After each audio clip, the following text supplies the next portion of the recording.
함께 은혜 받으실 말씀은 구약성경 잠언 6장 1절로 19절 말씀입니다. 구약성경 916면 전후에 있습니다. 잠언서 6장 1절로 19절 말씀입니다.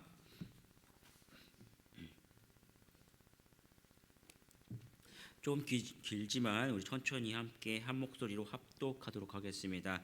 잠언서 6장 1절로 19절 말씀입니다. 내 아들아, 내가 만일 이웃을 위하여 담보하며 타인을 위하여 보증하였으면 내 입의 말로 내가 얽혔으며 내 입의 말로 인하여 잡히게 되었느니라. 내 아들아, 내가 내 이웃의 손에 빠졌은즉 이같이 하라. 너는 곧 가서 겸손히 내 이웃에게 간구하여 스스로 구원하되 내 눈을 잠들게 하지 말며 눈꺼풀을 감기게 하지 말고 노루가 사냥꾼의 손에서 벗어나는 것 같이 새가 금을 치는 자의 손에서 벗어나는 것 같이 스스로 구원하라. 게으른 자여, 개미에게 가서 그가 하는 것을 보고 지혜를 얻으라. 개미는 두령도 없고 감독자도 없고 통치자도 없으되 먹을 것을 여름 동안에 예비하며 추수 때에 양식을 모으느니라.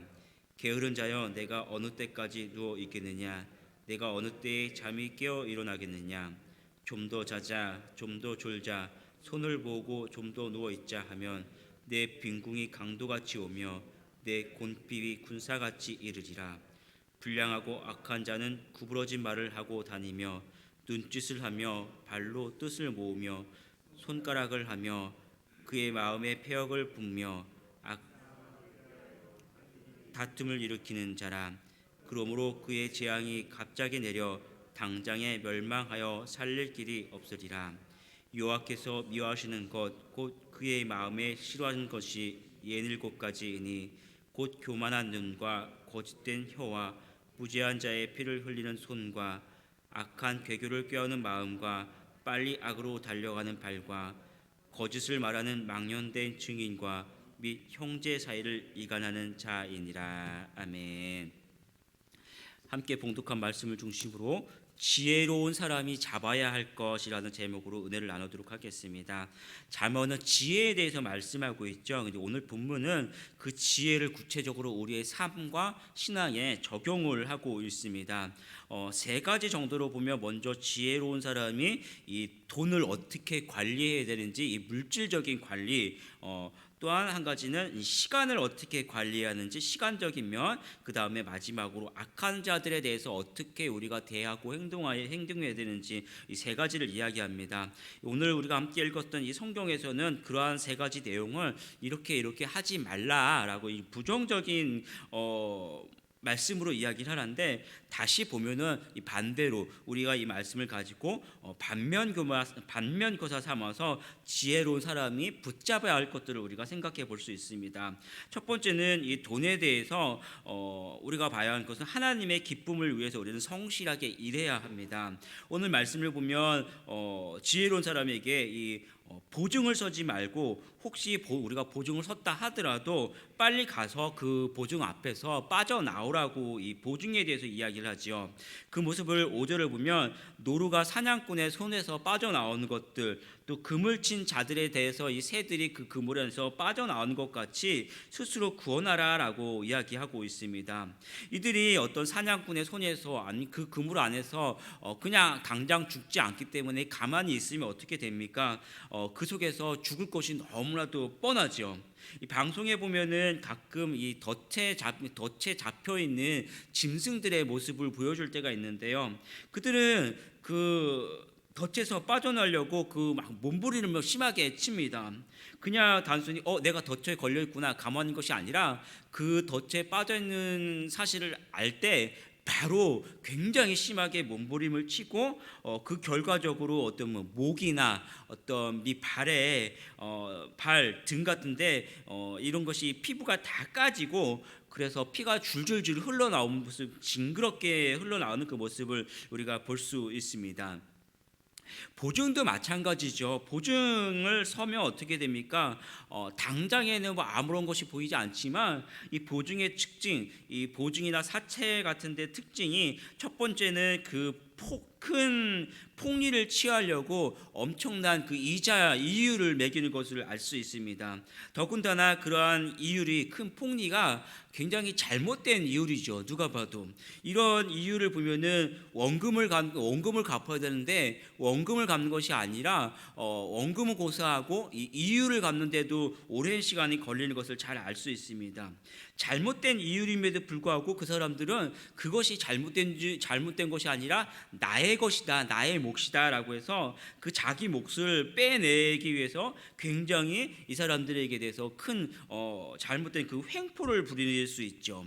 그러니 당장에는 내 눈에 보이지 않지만 이곳에 빠진 이 보증이나 이런 것을 보증을 선 사람들은 그 결과적으로 망할 것이 너무나도 뻔하다는 것이죠.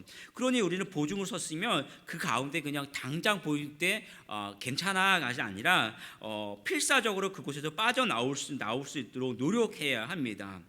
이 성경을 보면 원래 이스라엘 사람들은 자기 동족에게는 꾸어주고 돈을 꿔주고 이유를 받지 않았지요.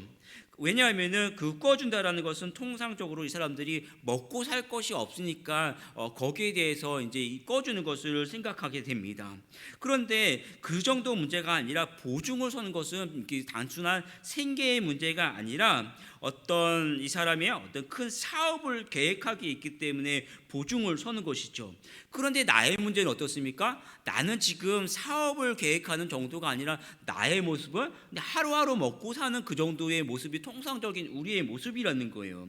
그 다시 말하면 나는 지금 당장 하루 먹고 살기도 바빠 죽겠는데 내 친구가 나 차 산다고 보증서 달라, 나 집 산다고 보증서 달라, 아니면 난 어떤 큰 사업을 해야 되니까 네가 나 대신 보증을 서 달라, 이런 모습입니다.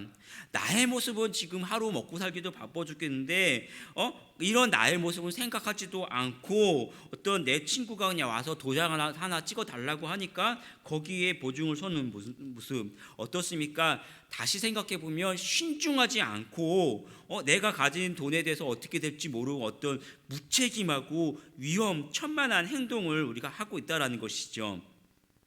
이 보증이 그런 모습이 왜 지혜롭지 않은 모습입니까? 이 돈을 특별히 성경에서 보면요, 우리가 어떻게 해서 돈을 벌어야 하는가라는 것을 우리가 일반적으로 생각하지만 이 문제를 보면 돈을 버는 문제가 아니라 우리가 벌어놓은 돈을 관리하는 문제를 이야기하고 있습니다.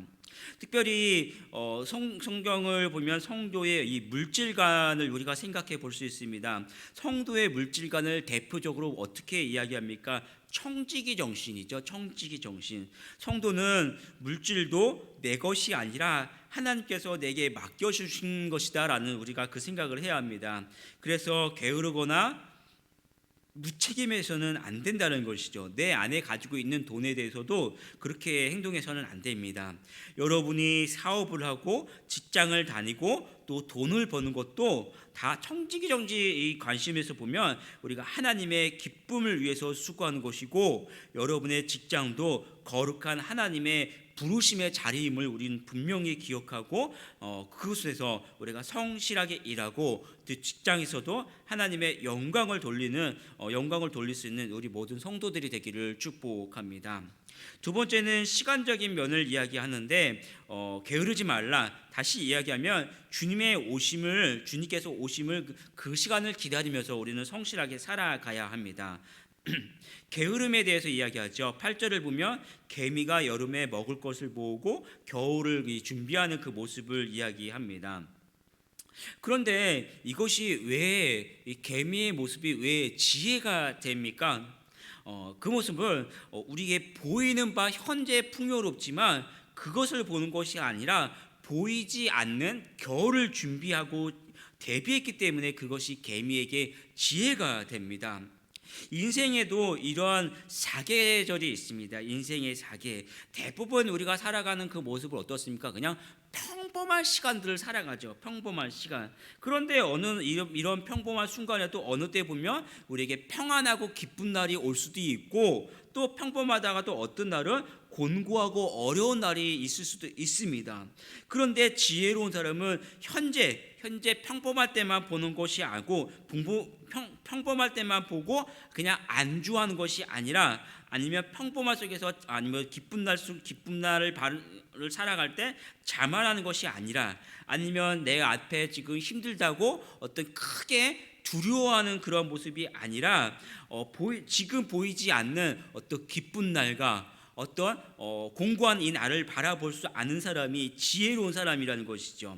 언젠가는 공고한 날도 올 수 있으니 그때를 대비할 수 있고, 반면에 지금 어려워도 평안한 날을 바라보고 기뻐할 수 있어야 합니다. 그것이 어떤 자연적인 삶의 순리가 아니라, 인간적인 순리가 아니라, 모든 세상을 섭리하시는 하나님께서 바로 여러분과 함께 하시기 때문에 지금 내가 곤고해도 그 하나님을 붙들고 기도할 때 이곳에서 빠져나올 수 있고, 그 하나님이 나와 함께 하시니까 지금 내가 어떤 큰 기쁨, 은혜로운 날이 있다 하더라도 때로는 곤고한 날을 바라보면서 그 날을 우리가 준비할 수 있는 그 모습이 하나님을 신뢰하는 사람이고 지혜로운 사람이라는 것이죠. 성도가 개미에게서 배워야 할 자세, 지혜가 무엇입니까? 우리와 함께 하시는 하나님을 인정하고, 평안할 때는 그분을 찬양할 수 있어야 하고, 곤고할 때는 우리를 지키시는 그 하나님 앞에 붙들고 기도할 수 있어야 하고, 평범할 때는 우리 입속에서 항상 감사하면서 수고할 줄 아는 자세가 지혜로운 사람의 자세입니다. 성도의 시간관을 짧게 설명해 준 그 하나님의 말씀이 있는데, 에베소서 5장 16절을 보면 이렇게 이야기합니다. 세월을 아끼라, 때가 악하니라 라고 간단하게 이야기합니다. 그런데 이 말씀을 보면, 가만히 보면 시간의 마지막이 왔다라는 거예요. 시간의 마지막, 우리 주인 되신 주님이 오실 날이 얼마 남지 않았다라는 사실입니다. 잘못된 종말관을 가진 사람들은 주님이 곧 오시니까 우리가 이 땅에서 수고할 필요가 없다라고 이야기합니다. 그래서 그들이 가진 모든 재산을 다 팔아서 교회 안으로 들어와라, 이렇게 이야기합니다. 그것은 이단입니다. 이단. 또 세상 사람들은 시간에 대해서 어떤 목적의식이 없어요.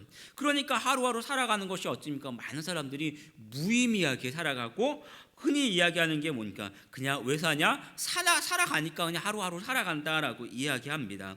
그런 사람들이 대부분의 사람들이죠. 그러나 성도는 그렇게 살아서는 안 됩니다. 우리는 주님이 오실 날을 기다리는 사람들이고, 그때까지 주의 오심을 전하며 살아가야 합니다. 그래서 여러분의 가족과 직장, 그리고 모든 면에서도 누구보다도 충실하게 살아서 많은 것들을 남길 줄 알아야 합니다. 우리가 직장에서 일하고 사업을 행할 때에도 그런 직장과 사업에서도 많은 이윤을 남길 줄 알아야 합니다. 여러분이 가족에서 있어도 남편을 열심히 섬기고 자녀들을 열심히 양육해서 그들의 성공의 길을 걸을 수 있도록 우리는 성실하게 그들을 섬겨줘야 합니다. 하나님을 섬길 때도 열심히 섬겨서 많은 것 가운데 여러분의 섬김의 흔적이 남아야 합니다.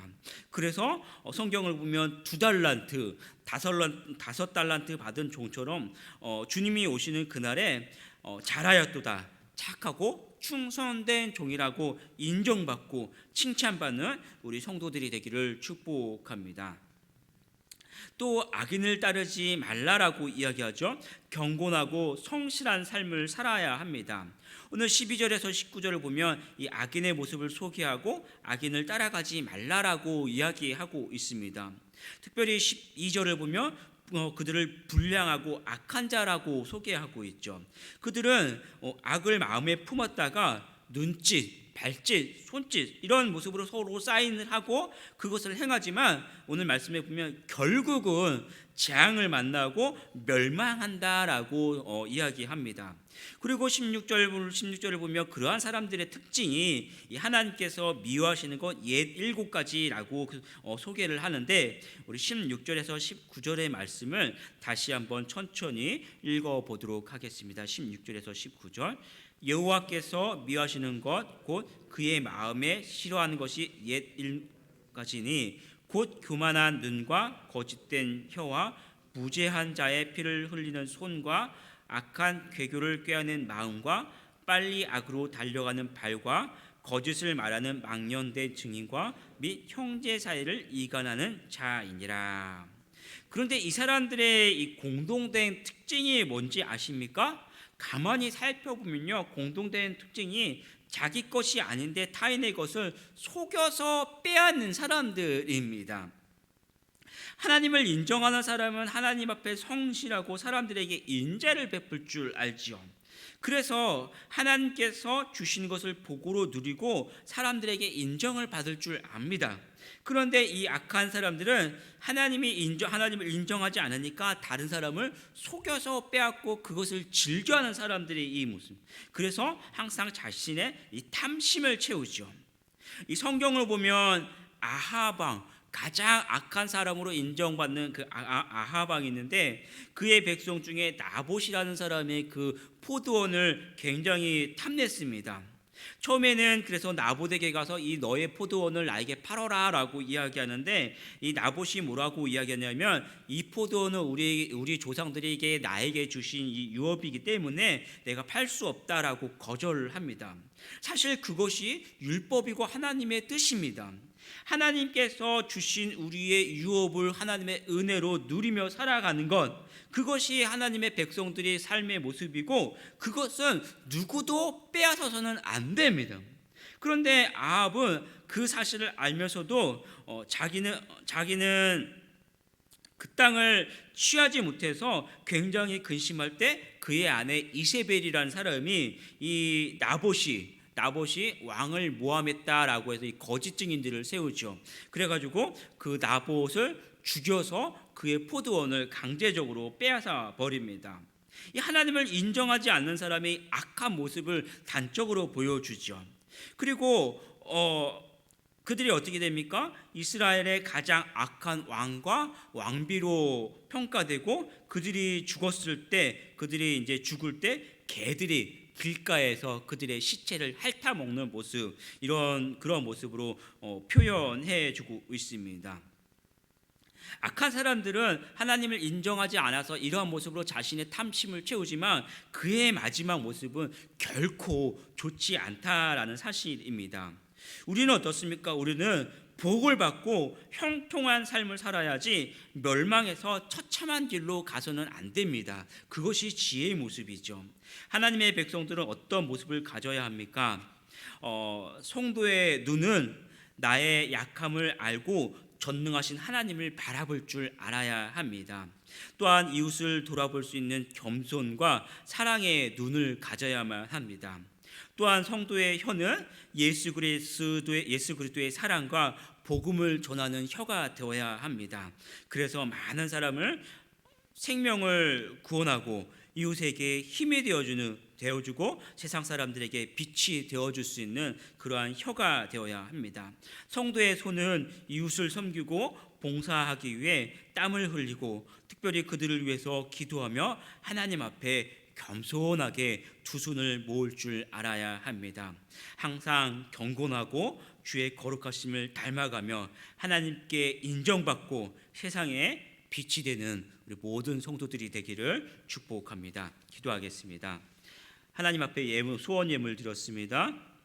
하나님 아버지, 오늘도 우리가 이 하루를 살아갈 때 악인들의 모습, 게으른 자의 모습을 떠나서 우리와 함께 하시고 우리를 지키시는 그 하나님을 기억하며 항상 수고하고 항상 우리 이웃을 열심히 섬기고 세상 가운데서도 하나님 안에서 열심히 일해서 많은 이윤을 남기고 저들에게 복음을 전하고 저들에게 삶의 빛이 되어지고 소망이 되어지는 그러한 우리 모든 성도들 되게 하여 주시옵소서. 오늘도 하나님 앞에 소원 예물 드렸습니다. 드려진 이 손길 위에 하나님께서 기억하시고 마음의 소원과 기도의 제목을 들으시고 하나님께서 응답하시고 축복하여 주시옵소서. 감사드리며 주 예수 그리스도의 이름으로 기도합니다. 아멘.